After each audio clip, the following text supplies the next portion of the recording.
तो यहाँ पर 1600 मीटर की दौड़ होती है, 1.6 किलोमीटर, जो कि 8.5 मिनट में आप लोगों को पूरी करनी होती है।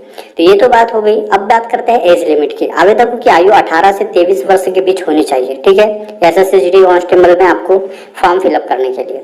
अब इसमें एज में छूट भी दी जाती है। तो देखिए यहाँ पर ओबीसी, ठीक है, ओबीसी में आते हैं, अगर आप ओबीसी में 3 साल की आपको छूट मिलती है। ओबीसी के छोड़ के अगर हम बात करें तो एससी और एसटी को यहाँ पर 5 साल की छूट मिलती है, और एक सर्विसमैन अगर आप है तो आपको 3 साल की छूट दी जाएगी। ये तो बात हो गई आयु सीमा की। अब यहाँ पर क्वालिफिकेशन जो मेडिकल के लिए होनी चाहिए वो क्या क्या होनी चाहिए, देखिए ये देखिए आप सबसे पहले यहाँ पर जब आपका मेडिकल होगा तो आपके सारे शरीर के पार्ट चेक होते हैं। जैसे कि अगर हम बात करें, आपकी आंख 6/6 होनी चाहिए, आपको रंगों की पहचान होनी चाहिए, कलर ब्लाइंड आपको नहीं होना चाहिए। कलर ब्लाइंड क्या होता है कि आप हरे और लाल रंग में अंतर नहीं कर पाते हैं। लसिक सर्जरी यानी आंखों की सर्जरी नहीं होनी चाहिए, ठीक है। अगर आप चश्मा लगाते हैं तो आपको रिजेक्ट कर दिया जाएगा, आप फॉर्म फिलअप ना करें। सुनने में किसी प्रकार की दिक्कत नहीं होनी चाहिए, मतलब आप बहरे नहीं होने चाहिए। आपका वजन आपकी उम्र के हिसाब से होना चाहिए, ठीक है। अगर अभ्यर्थी इनमें से किसी भी चीज जैसे नौकनी, ठीक है, फ्लैट फूड, ठीक है, ये सभी चीजें अगर आपके में प्रॉब्लम है तो आप जो है इसे जल्दी से जल्दी ठीक कर लीजिए, ठीक है। इनमें मेडिकल में छाड़ दिया जाता है।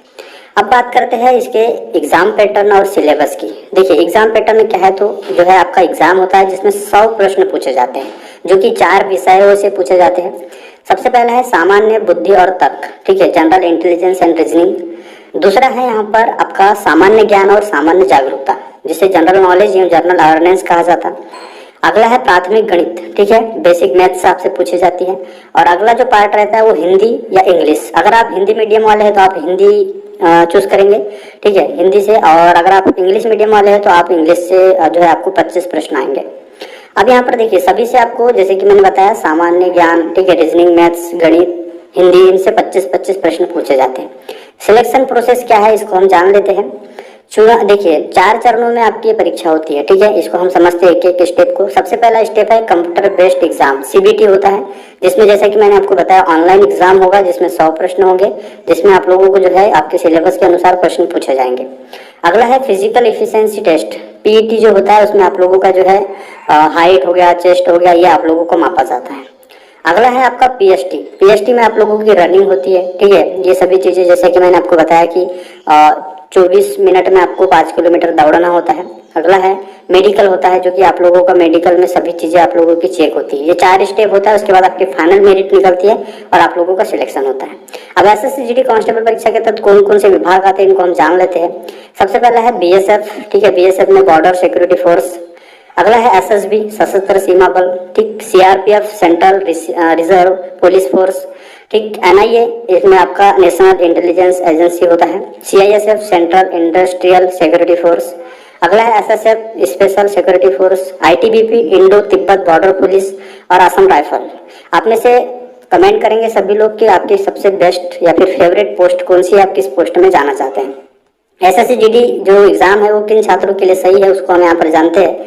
अगर आप का सपना देश की सेवा या फिर आंतरिक सुरक्षा को बढ़ाने के लिए सहयोग करना है, या फिर आपके सपना है देश की रक्षा करना, देश की सेवा करना, भारत माँ की, तो यहाँ पर आपके लिए काफी अच्छा मौका ये रहने वाला है। अब जॉब प्रोफाइल देखेंगे, जॉब प्रोफाइल किस प्रकार की है, ठीक है। एक जनरल ड्यूटी कांस्टेबल के तौर पर आप ये जो है सभी आपको जिम्मेदारियां करनी होगी। जैसे कि जीडी कांस्टेबल सीधे एचएसओ से पर्यवेक्षक में आते हैं, इसलिए आप एचएसओ द्वारा सौंपे गए सभी कार्यों कर्तव्यों का पालन आपको जिम्मेदारी करनी होगी, ठीक है। सब इंस्पेक्टर और असिस्टेंट सब इंस्पेक्टर की जो अनुपस्थिति में जो एसएससी जीडी कांस्टेबल एसएचओ तथा थाने के प्रभारी के रूप में कार्य करता है और इन सभी गतिविधियों के लिए जिम्मेदार होता है। अब यहाँ पर अगर देखें तो आपको प्रतिनियुक्ति के समय प्रभारी या अनुरक्षक के रूप में जो है नियुक्त किया जाता है, ठीक है। ग्रामीण और शहरी इलाकों में स्टेशन राइटर के सभी कार्यों की जिम्मेदारी एसएससी जीडी कांस्टेबल के कंधों पर होती है।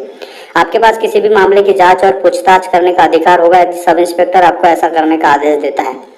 यदि आपकी पोस्टिंग हेड कांस्टेबल के पद पर की जाती है तो आप मुख्य रूप से पुलिस स्टेशन के प्रभारी के रूप में नियुक्त किए जाएंगे। ये सभी चीजें यहाँ पर आप लोगों को बेनिफिट्स मिलता है। अब देखिए यहाँ पर हम पदोन्नति की बात करते हैं तो सबसे पहले आपका जब कांस्टेबल के पद पर जो है आपका सिलेक्शन होता है तो सीनियर कांस्टेबल आप बनते हैं, पहला प्रमोशन होगा। दूसरा जो प्रमोशन होता है वो हेड कांस्टेबल के पद पर होता है। तीसरा जो प्रमोशन होता है वो असिस्टेंट सब इंस्पेक्टर यानी एएसआई के पद पर होता है। चौथा जो आपका प्रमोशन होता है वो एसआई होता है, सब इंस्पेक्टर। और 5वां जो पद होता है वो इंस्पेक्टर के पद पर आप जो है जा सकते हैं। अब यहाँ पर देखेंगे, अब यहाँ पर जो भी मैंने इससे जुड़ी डिटेल्स आप लोगों को बताई है, इसके बावजूद अगर आपके मन में कोई डाउट है तो आप कमेंट करके पूछ सकते हैं। बेसिक लेवल से लेकर एडवांस लेवल तक इस भर्ती से जुड़ी पूरी जानकारी मैंने आप लोगों को दे दी है। अगर आपके मन में कोई डाउट है तो आप कमेंट करके पूछ सकते हैं। और अभी तक हमारे चैनल को सब्सक्राइब नहीं किया है, वीडियो अच्छा लगा तो लाइक, चैनल को सब्सक्राइब जरूर करें, शेयर करें उन दोस्तों